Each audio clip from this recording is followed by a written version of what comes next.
नमस्कार दोस्तों, मैं हरिकांत वर्मा अपने YouTube channel maths with HR sir पर आपका तहे दिल से स्वागत करता हूं। आज का जो आपका चैप्टर है वो LCM एंड HCF है। इसकी ये थर्ड क्लास होगी, आपकी लेक्चर नंबर 3 है। तो हम स्टार्ट करते हैं इस लेक्चर को। देखिए, सबसे पहली बात ये है, मैं थोड़ा सा आप लोगों को कुछ बेसिक नॉलेज देना चाह रहा हूँ, वो समझ लीजिए। जैसे मेरा मान लेते हैं 24 और 36, ये मेरी दो संख्याएं हैं। मैं इनके बारे में जरा सी थोड़ी सी बात कर लेता हूँ कि अगर मैं यहाँ इनका भाग दूं, 12, 2 का भाग देंगे 18, फिर 3 से भाग, 2 से जा रहा है, 2 से दे लीजिए, 2 छिक्के 12, 2 नंबर 18, फिर 3 दूने 6 और 3 क्या।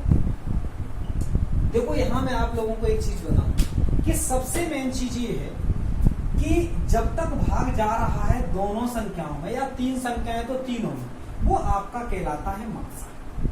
क्या कहलाता है आपका? वो कहलाता है आपका मासा। मासा रहेगा आपका 2 × 2 × 3 यानी कि 12। ये आपका मासा। जब तक मेरा कंप्लीट भाग जा रहा है दो संख्याओं में या 3 में, दोनों में जा रहा है कॉमन, तो वो हमारा होता है मासा। फिर उसके बाद में अगर लासा की बात करें तो देखिए, हम आगे इसको कंटिन्यू करेंगे। अगर दो संख्याएं हैं, अब देखो, जैसे अब इनके बाद में ये सह अभाज्य संख्याएं बन जाती है, मतलब इनके बीच में सिर्फ और सिर्फ मासा रह जाता है 1, किसी अन्य संख्या का भाग नहीं जाता है। अगर ऐसी दो संख्याएं हैं तो सीधा सीधा मल्टीपल कर देंगे। कैसे कर देंगे? देखो, पहली कंडीशन तो ये है कि इतना भाग देने के बाद में संख्याओं का जो अनुपात है, ये जो दो संख्याएं दी थी, संख्याओं का अनुपात, ये आपका अनुपात हो जाता है 2:1।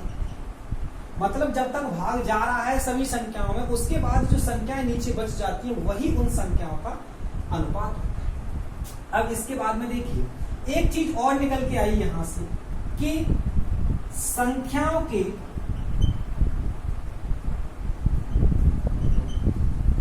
अनुपात में मासा का गुणा कर दिया जाए। देखो, अनुपात कितना है? 2:3 और मासा कितना है? 12। अगर मैं यहाँ 12 का मल्टीपल कर दूं, यहाँ भी 12 का मल्टीपल कर दूं, तो कितना निकल के आया? 24। और यहाँ कितना निकल के आया? 26। तो यहां से ये चीज निकल के आई कि अनुपात में, संख्याओं के अनुपात में अगर मासा का गुणा कर दिया जाए तो संख्याएं मिल जाए। तो कह सकते हैं कि संख्याओं के अनुपात में मासा का गुणनफल करने पर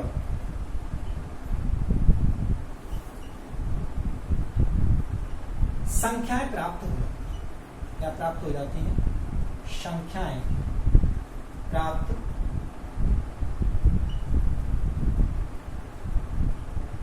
पहला बिंदु, दूसरा, तीसरा और ये तीसरे में लासा कैसे निकालेंगे? तो लासा समझ ली। अब इसको कंटिन्यू और भाग दे देंगे। जैसे 2 × 1 = 2, यहाँ कितना बचा? 3। फिर 3 से भाग दे देंगे, 3 × 1 तो मल्टीपल कर लीजिए, तो लासा आ जाएगा आपका 2 × 2 × 3 × 2 × 3, यानी आपका आ गया 72। तो ये हो गया आपका लासा। एक चीज और समझ लीजिए, मैं इसको यहीं से कंटिन्यू कर सकता था। जैसे मेरा ये आ गया था, मैंने यहां तक भाग दिया। अगर दो संख्याएं हैं और दोनों ही सह अभाज्य बची हुई, देखो अब इनमें किसी का भाग नहीं जा रहा है, तो मैं यहीं से लासा निकाल सकता था सीधा सीधा। 3 दूने 6, 6 तिया 18, 18 दूने 36 और 36 दूने 72। तो मैं यहाँ भी इसको इस तरीके से कर सकता था। तो हमारी यहाँ से 4 चीजें निकल के आई कि मासा कब तक होता है? जब तक कि सब संख्याओं में भाग जा रहा है, वो मेरा कहलाता है मासा। उसके बाद में जो नीचे संख्याएं बचती हैं कॉमन भाग देने के बाद, वो होता है उन संख्याओं का क्या? अनुपात। तीसरा पॉइंट निकल के आया कि अगर मैं यहाँ देखो मासा का मल्टीपल कर दूं, मेरा मासा आया है 12, यहाँ भी आया 12, और मासा का अनुपात में मल्टीपल कर दूं तो मुझे क्या मिल रही है? संख्याएं। तो चौथा पॉइंट निकल के आया, संख्याओं के अनुपात में मासा का गुणनफल करने पर संख्याएं प्राप्त हो जाती। इतनी सी बात सारे स्टूडेंट्स के समझ में आ गई होगी। अब हम इसको आगे कंटिन्यू करते हैं। अब देखिए,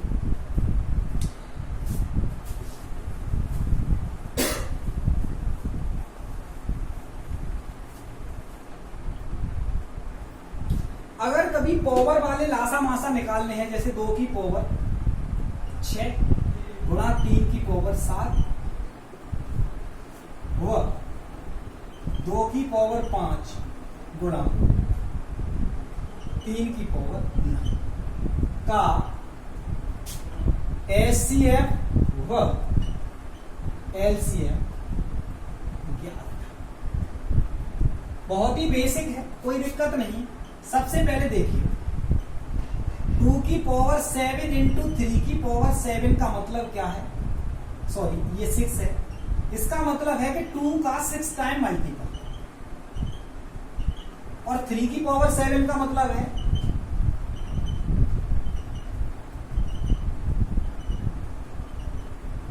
ये। इसके बाद 2 की पावर 5 इंटू 3 की पावर 9 इजिकल टू 3 का मतलब 5 बार मल्टीपल, और सॉरी 2 का मेरा 5 बार मल्टीपल, और 3 का 9 बार।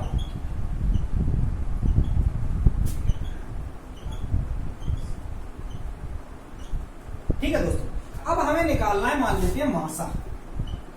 तो मासा का मतलब होता है क्या? हाईएस्ट कॉमन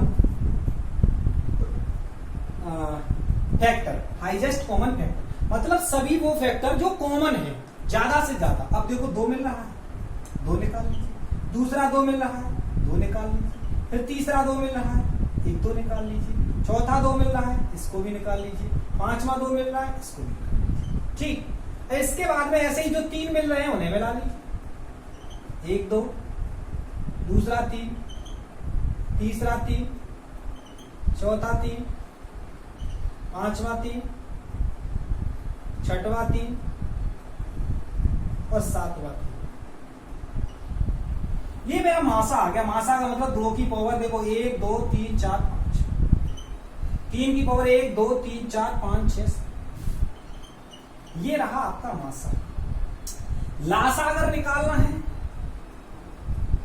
तो कुछ नहीं करना है, जो मासा है वो तो रहेगा ही, मतलब कहने का ये जो मिल रही है वो तो रहेंगी, जो नहीं मिल रही है उन्हें भी निकाल लीजिए। तो 2 नहीं मिल रहा, यहां से 3 नहीं मिल रहा, 1 3 ये नहीं मिल रहा, तो फाइनली आपका आंसर आ जाएगा 2 की पावर देखो 5 ये है, 1 इसकी हो जाएगी तो 6, 3 की पावर 7 ये है, 8 और 9। ये चीज निकल के आई, आपकी लासा आ गया ये, मासा आ गया। लेकिन क्या हम इसको इतना लॉन्ग मेथड से करेंगे? तो बिल्कुल नहीं। अब इससे देखो शॉर्ट कैसे करते हैं वो समझ लीजिए। मैं इसका शॉर्ट बताना चाह रहा हूं। ठीक है भाइयों, सबसे पहले मासा समझिए, इसका मासा कैसे निकालना है। मासा में हाईएस्ट कॉमन फैक्टर मतलब सभी कॉमन फैक्टर आएंगे। तो देखो यहाँ 6, 2 कितनी बार आ रहा है 6, और यहाँ 2 कितनी बार आ रहा है 5 बार। तो ज्यादा से ज्यादा हम 5 बार ले सकते हैं क्योंकि कॉमन फैक्टर लेने हैं। ठीक, 3 की पावर यहाँ कितनी है 7, यहाँ 3 की पावर 9 है, तो 3 की पावर कितनी ले सकते हैं 7, क्योंकि कॉमन 7 बार आ रहा है, यहाँ 3 9 बार आ रहा है, तो 7 बार ले लेंगे। तो यही आपका क्या हो जाएगा। अब आ जाइए लासा पर। लासा में क्या करते हैं? Highest common multiple. Highest common देखो 2 की पावर 6 यहाँ है, 5 यहाँ है, तो 2 की पावर 6 ले लेंगे। 3 की पावर 7 यहाँ है, 3 की पावर 9 यहाँ है, कौन सी ज्यादा है 9, तो 3 की पावर 9 ले लेंगे, और यही आपका क्या हो जाएगा फाइनली आंसर। इस तरीके से हम सवाल को करते हैं। दोस्तों ये समझ में आ गया होगा, मुझे लगता है आप लोगों के समझ में। चलिए नेक्स्ट बढ़ते हैं, एक और सवाल करते हैं। मान लेते हैं 6 की पावर 5 गुणा 8 की पावर 7 गुणा 18 की पावर हुआ 6 की पावर 8 गुणा 4 की पावर 3 गुणा 9 की पावर 5 का मासा व लासा।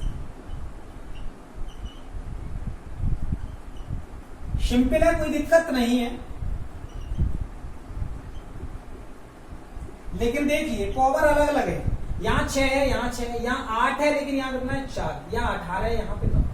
हम लोग क्या करेंगे, इनको अभाज्य गुणनखंड के अंदर तोड़ेंगे। तो देखो क्या कर सकते हैं, हम 6 को लिख सकते हैं 2 गुणा 3 और इसकी पावर दोस्तों कितनी है 5। 8 को क्या लिख सकते हैं 2 की पावर 3, क्या लिख सकते हैं 2 की पावर 3 और उसकी भी पावर कितनी है 7। ऐसे ही 18 को क्या लिख सकते हैं 2 गुणा 9, 2 गुणा 9 और इसकी पावर कितनी 2। लेकिन 9 को भी हटा के हम क्या लिख सकते हैं 3 की पावर। सभी अभाज्य गुणनखंडों में टूट गए, तो फाइनली क्या आ गया, ये आ गया 2 की पावर 5, 3 की पावर 5, 2 की पावर 3 सत्ते 21। 2 की पावर यहां कितनी हो जाएगी, मल्टीपल हो जाता है, 3 की पावर 6।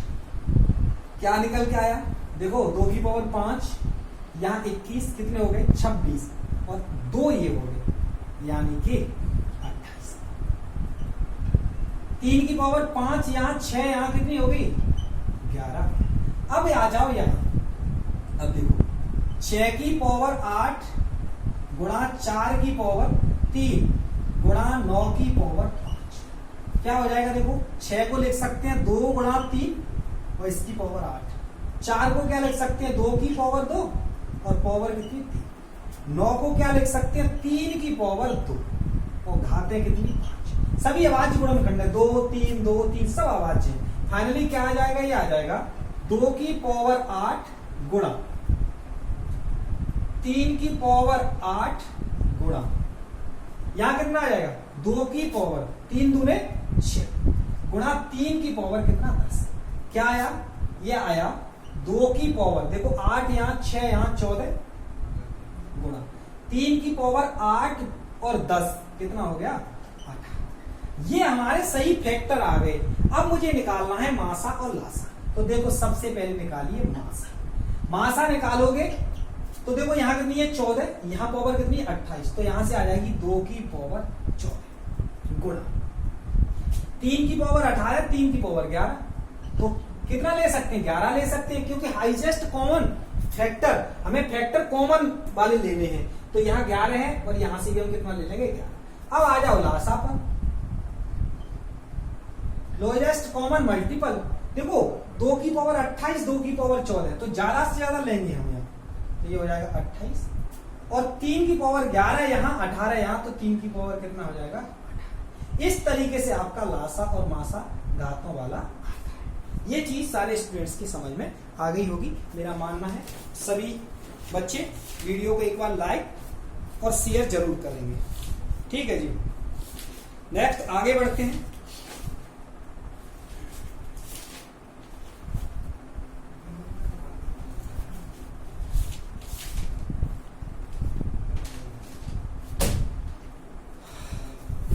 अब बात आती है दशमलव वाली, कि दशमलव की संख्याओं का मासा या लासा कैसे देते हैं। मैं एक संख्या दे देता हूं, जैसे देखिए हमने ले लिया 1.2,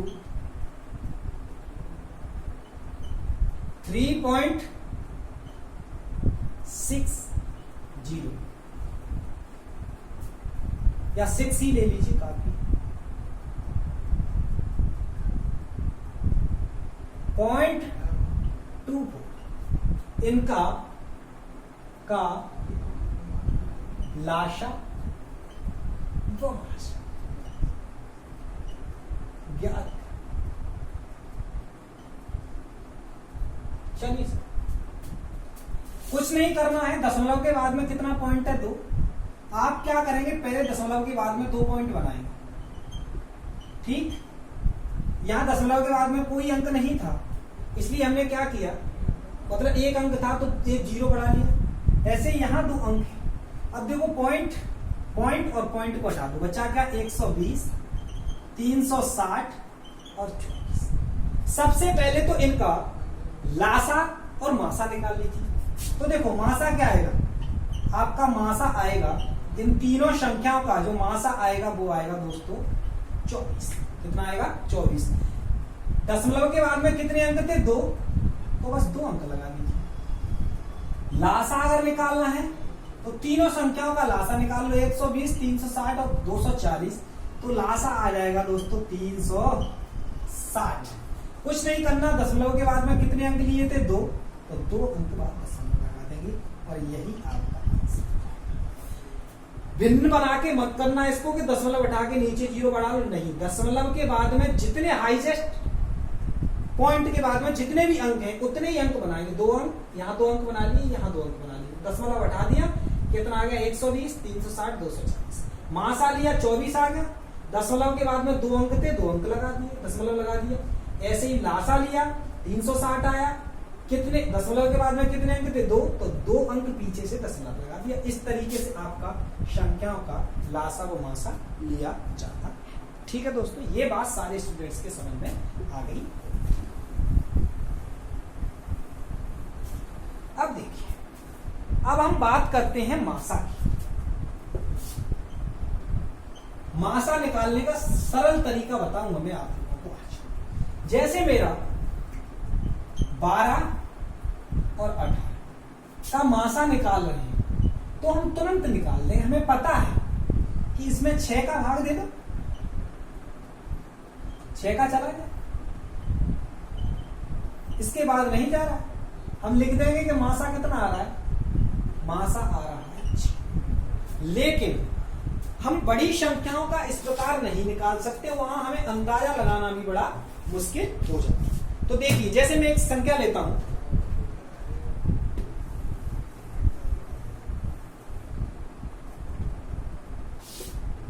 (923) और 949, 923 और 949। अब एक चीज देखिए, यहां से मुझे नहीं पता है कितने का भाग जाएगा। अब मैं इनका भाग दे के ही देखता रहूंगा तो सिस्टम गड़बड़ा जाएगा। अब एक चीज देख लीजिए, इनका डिफरेंस ले लीजिए और इनका डिफरेंस आएगा दोस्तों 26। अगर दो संख्याओं का जो डिफरेंस होता है, अंतर होता है, उस या तो उस अंतर का संख्या में भाग जाता है या उस अंतर के किसी न किसी फैक्टर का। जैसे मैं इसमें 26 का भाग देके देखूंगा, 26 का इसमें अगर भाग दोगे तो भाग नहीं जाएगा। फिर मैं क्या करूंगा, इसके फैक्टर कर लूंगा, तो इसके फैक्टर आएंगे 13 गुणा 26 का भाग इसमें नहीं जाएगा, देख लेना। अब मेरा देखो, अब मैं भाग देके देखूंगा कि 13 का भाग जा रहा है कि नहीं। सर 2 का क्यों नहीं देख रहे, तो सबसे पहले बड़े फैक्टर का हम देखेंगे। बड़ा फैक्टर मेरा 13 है, 13 का भाग दीजिए, 13 सत्ते 91, 1 बचेगा, फिर 13 एकम 13। ऐसे ही यहां भी चला जाएगा कि 13 सत्ते 91, 13 तिया 39। तो 13 का भाग जा रहा है, तो मेरा मासा क्या कहलाएगा, मेरा मासा कहलाएगा दोस्तों 13। देखो कितना जल्दी ही हमने मासा सॉल्व कर दिया। वैसे करते तो शायद पता भी नहीं चलता कि किस संख्या का भाग जा रहा है और किसका भाग नहीं जा रहा है। चलिए मैं इसको साफ कर देता हूं, एक संख्या और लेता हूं। जैसे मान लेते हमने संख्या ले ली 973, 782 और 775। अब भाई किसका डिफरेंस है, तो डिफरेंस 3 संख्या है, 3 संख्या में से किन्हीं 2 संख्याओं का डिफरेंस ले लो। लेकिन कोशिश करते हैं कि जो है नजदीक हो तो और ज्यादा अच्छी बात है, नजदीक हो तो और ज्यादा अच्छी बात है। चलिए डिफरेंस लीजिए भाई, डिफरेंस कितना है, डिफरेंस आ रहा है 7। अब 7 डिफरेंस आ रहा है, या तो 7 का भाग जाएगा या इसके फैक्टर का जाएगा। तो फैक्टर तो भाई 2 ही हो सकते हैं, 7 गुणा 1। 7 का भाग देके देखिए इसमें, देखो जा रहा है कि नहीं। 7 एकम 7 बचेंगे तो 27 हो गए, 7 तिया 21 और बचेंगे कितने 6 और 7 में 63, 7 का जा रहा है। 7 का इसमें दीजिए, 7 एकम 7, 7 एकम 7 भाग नहीं जा रहा है, तो 7 तो हो नहीं सकता, तो फिर बचा क्या 1। तो इसका मासा दोस्तों 1 ही आएगा, मतलब 1 को छोड़कर इनका कोई भी कॉमन फैक्टर नहीं है। ये बात सभी स्टूडेंट्स के समझ में आ गई। और ले लेते हैं, मान लेते ले लिया 58 132, 148। डिफरेंस लीजिए। डिफरेंस लेने के लिए हम इनका भी ले सकते हैं, लेकिन हम जो संख्याएं ज्यादा नजदीक होंगी उनका लेंगे। तो 132 और 148 का ले लीजिए। बचेगा क्या, यहाँ आ जाएगा 6 और यहाँ कितना आ जाएगा दोस्तों 1, यानी कि 16 आ गया। ठीक है, 16 आ गया। अब हम या तो इस 16 का भाग जाएगा, अगर 16 का भाग नहीं जाता है तो फिर किसी न किसी ऐसी संख्या का भाग जाएगा जो इसकी फैक्टर होगी। तो सबसे पहले देखो 16 का भाग देके देखिए, 16 3 48, 16 4 64, नहीं जा रहा। फिर इसका फैक्टर कर लीजिए। फैक्टर क्या हो जाएंगे, 8 गुणा 2।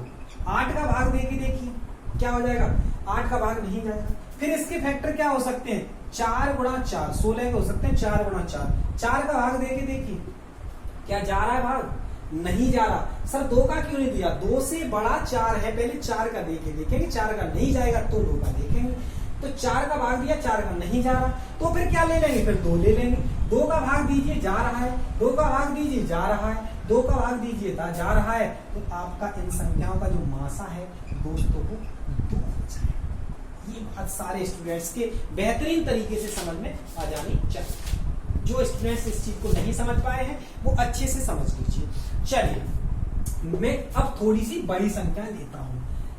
देखो मैंने ले ली 888, 703, 888, 703 व 619। अगर इसका मासा लोगे, अब देखो अगर इसमें भाग देना चाहो इस प्रकार ऐसे भाग दो तो भाग देते देते ये पूरा बोर्ड भर जाएगा, लेकिन नहीं आएगा।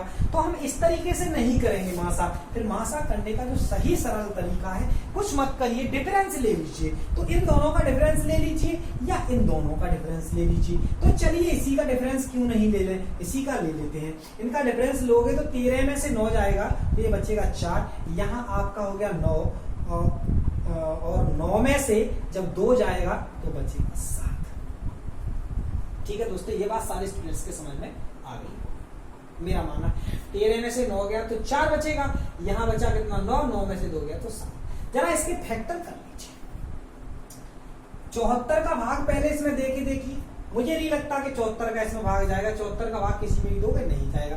तो 74 के फैक्टर कर लीजिए। मान लेते 74 के फैक्टर किए, ये कर लिए साहब, 2 3 6, 2 7 14, कितना आ गया 37 गुणा 37 गुणा। तो सबसे पहले 37 का भाग दीजिए इसमें। 37 का भाग जब 888 में दोगे बिल्कुल कंप्लीट चला जाएगा। 37 का भाग 703 में दोगे बिल्कुल चला जाएगा साहब।